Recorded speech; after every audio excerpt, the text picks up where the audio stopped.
आपण जर मध्ययुगीन भारताचा जर विचार केला, तर त्यामध्ये एक कालखंड आपल्याला दिसून येतो, ते म्हणजे दिल्लीची सुलतानशाही किंवा त्यालाच आपण दिल्लीची सल्तनत असं म्हणत असतो.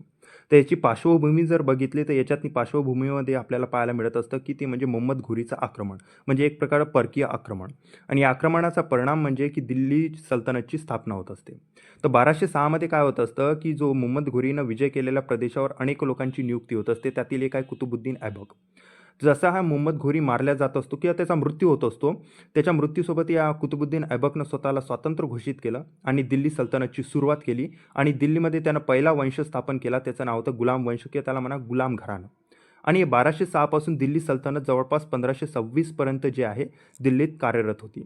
या 1206 पासून तर 1526 या कालखंडामध्ये जे आहे दिल्लीवर एकूण 5 घराणे म्हणा किंवा 5 वंशांनी जे आहे राज्य केलेलं आपल्याला दिसून येत असतं. मग 1526 मध्ये असं काय होत असते, की या दिल्ली सल्तनतचा शेवट होत असतो किंवा अंत होत असतो. तर 1526 मध्ये जे वंश दिल्लीवर काबीज असतो तो होतो लोधी वंश आणि या लोधी वंशाचा सर्वात शेवटचा राजा होता, त्याचं नाव होतं इब्राहिम लोधी.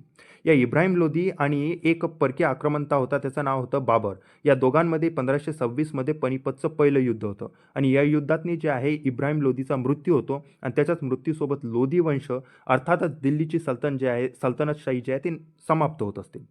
परिणाम जे आहे तर भारतात जे आहे ते मुघल शासनाला सुरुवात होत असतं. तर अशा प्रकारे हा कालखंड 1206 पासून तर 1526 पर्यंत